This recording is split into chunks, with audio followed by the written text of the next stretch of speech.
खबरों का lunch box. नमस्कार, मैं हूं अमन गुप्ता और आप सुन रहे हैं रेडियो मनी 9 पर खबरों का लंच बॉक्स।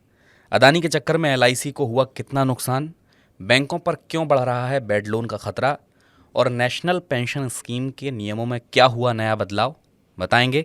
और इसके अलावा भी सुनाएंगे आपको बिजनेस फाइनेंस से जुड़ी कई और खबरें। तो शुरू करते हैं खबरों का लंच बॉक्स।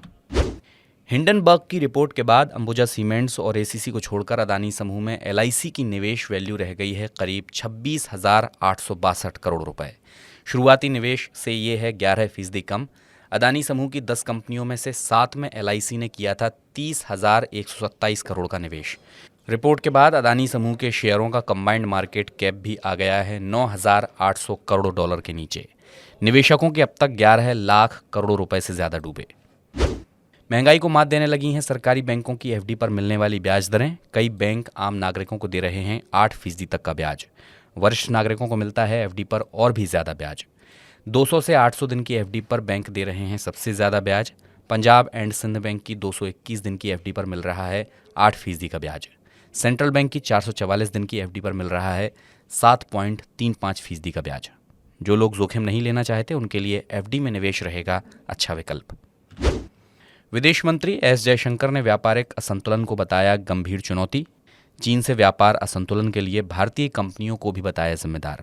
कहा, विनिर्माण को कम करने वाले भारत के रणनीतिक भविष्य को पहुंचा रहे हैं नुकसान। बड़े पैमाने पर बाहरी कर्ज लेने को बताया राष्ट्रीय सुरक्षा पर खतरा। भारतीय बैंकों के सामने बढ़ रहा है बैड लोन यानी एनपीए का खतरा।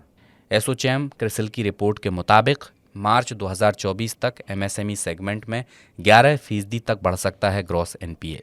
एसबीआई के मैनेजिंग डायरेक्टर अश्विनी कुमार तिवारी ने कहा कि काफ़ी तेज़ी से बढ़ रहा है रिटेल और एमएसएमई को दिए जाने वाला लोन। बढ़ते लोन के साथ बढ़ेगा एनपीए का जोखिम भी। कमज़ोर कैश फ्लो के कारण डिफॉल्ट का खतरा भी ज़्यादा। बैंकों ने एमएसएमई सेक्टर को दिया है 19 लाख करोड़ रुपए का लोन। चालू वित्त वर्ष की अक्टूबर दिसंबर तिमाही में एक्सपोर्ट, जीएसटी कलेक्शन, पीएमआई जैसे महत्वपूर्ण आंकड़े दे रहे हैं मंदी के संकेत। वित्त मंत्रालय ने मासिक आर्थिक समीक्षा में कहा कि मौद्रिक नीति को कड़ा किए जाने से वैश्विक मांग पर दिख रहा है प्रतिकूल असर। 2023 में भी जारी रह सकती है ऐसी ही स्थिति। विभिन्न वैश्विक रेटिंग एजेंसियों ने भी वैश्विक वृद्धि में गिरावट की जताई आशंका। यूरोप में तनाव की वजह से वैश्विक वृद्धि पर पड़ सकता है बुरा असर। ट्विटर में एक बार फिर हुई छटनी। आखिरी बार नवंबर में छटनी करते वक्त आगे और कर्मचारियों को काम से नहीं निकालने का किया था एलोन मस्क ने वादा।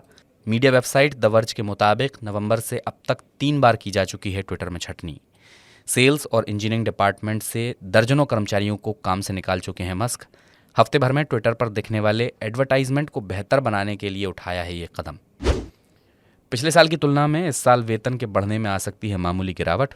Global profession service company AON ने 2023 में औसत सैलरी 10.3% से बढ़ने का जताया अनुमान। 2022 में औसत रूप से हुआ था सैलरी में 10.6% का इंक्रीमेंट।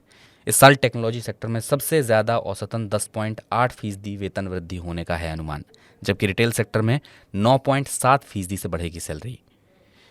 नीवा बूपा हेल्थ इंश्योरेंस ने रीएश्योर 2.0 नाम से लॉन्च की हेल्थ इंश्योरेंस पॉलिसी। इसमें हेल्थ पॉइंट्स अर्जित करने पर पॉलिसी रिन्यूअल प्रीमियम पर मिलेगा 30% तक का डिस्काउंट। किसी भी अस्पताल में रूम रेंट की नहीं होगी कोई सीमा। अस्पताल में 2 या 2 से अधिक घंटे रहने के खर्च को किया जाएगा कवर। 5 लाख से 1 करोड़ रुपए तक है ये हेल्थ इंश्योरेंस कवर। पॉलिसी धारकों को मिलेगा अनलिमिटेड टेली कंसल्टेशन का फायदा। पीएफआरडीए ने नेशनल पेंशन स्कीम से बाहर निकलने के नियमों में किया बदलाव। 1 अप्रैल 2023 से एनपीएस सब्सक्राइबर्स के लिए केवाईसी डॉक्यूमेंट्स अपलोड करना होगा अनिवार्य। डॉक्यूमेंट्स में NPS exit form, withdrawal form में बताया गया पहचान, address proof, bank account proof, pan card की कॉपी वगैरह शामिल करना जरूरी। नए नियम से एन्युटी पेमेंट का समय पर भुगतान करना होगा आसान। तो फिलहाल खबरों के लंच बॉक्स में इतना ही। इसे लिखा है आंचल चौधरी ने। मैं हूं अमन गुप्ता। शाम को आपके लिए लेकर आऊंगा गोल्ड अपडेट का वीकली बुलेटिन। मनी 9 का ऐप आप डाउनलोड कर सकते हैं क्योंकि बहुत सारा एक्सक्लूसिव कंटेंट वहां पर आपको देखने सुनने को मिलेगा। चलता हूं, नमस्कार। खबरों का लंच बॉक्स।